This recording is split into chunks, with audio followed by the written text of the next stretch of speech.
My name is Susan Redline, and I co-founded the National Sleep Research Resource back in about 2013.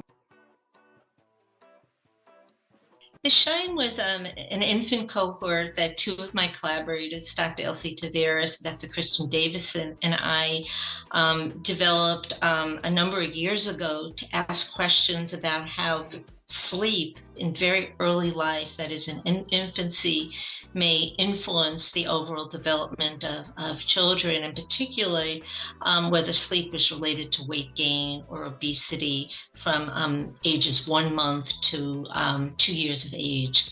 And so what we were very interested in are factors that might predict sleep patterns during this critical developmental period, including the shift from day-night sleep to night sleep or night or consolidated sleep, as well as the overall fragmentation and consolidation of sleep at night.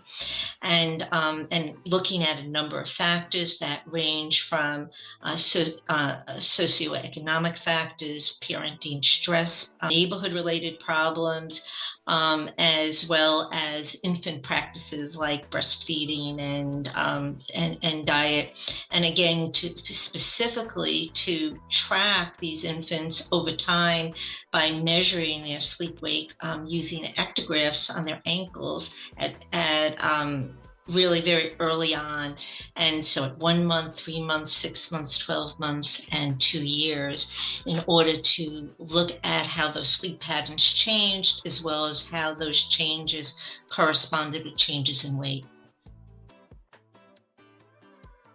So Shine is a very, very unique data set.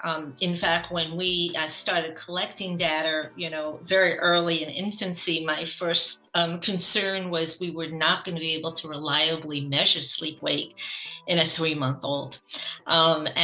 Because obviously we can't use the wrist, and the sleep wake patterns are so different. In fact, we had to design our own infant sleep diary in order to get at things like rocking an infant or putting an infant in a car seat that may impact the use of an actigraph. So there were a lot of challenges. And so I was it was very reassuring, though, that as we saw the data turned out to have a lot of good face validity and internal validity, and really ended up being predictive in terms of it, predicting several of the outcomes, particularly describing trajectories of sleep-wake over time.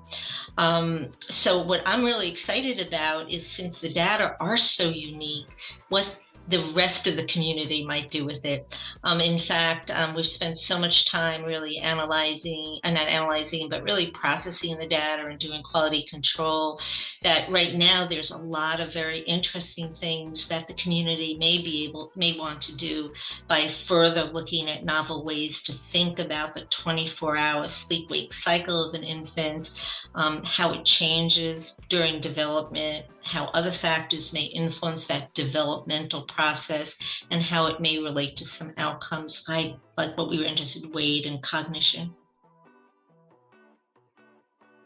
It really expands the life course of data to the very youngest. So we have data in NSRR that goes out to 100 years of age.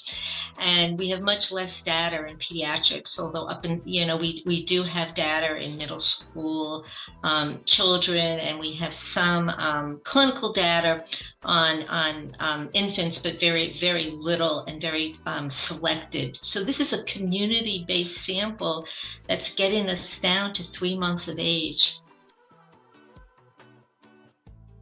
Well, obviously, I'm a big supporter, and in part because I'm an epidemiologist, and I recognize that one of the things that's needed to make reliable inferences about whether it's prediction or causality, or to develop prediction equations, is you need sufficiently large samples.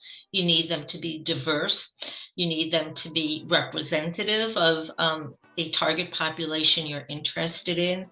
And especially for some analyses like prediction, you also need the ability to be able to assess how well any of the analyses, like the prediction models you develop, generalize to other data sets to know that it's not just a fluke of you maybe over modeling one data set. So I really think that data, since most of us do not have the funds or the privilege or the opportunity to collect tens of thousands of sleep studies in order to have that statistical power and that diversity of samples, data sharing really allows you to do that, to get the community together to contribute their data so that as a community, our findings are more robust and more generalizable and ultimately may have greater relevance and also be reproducible.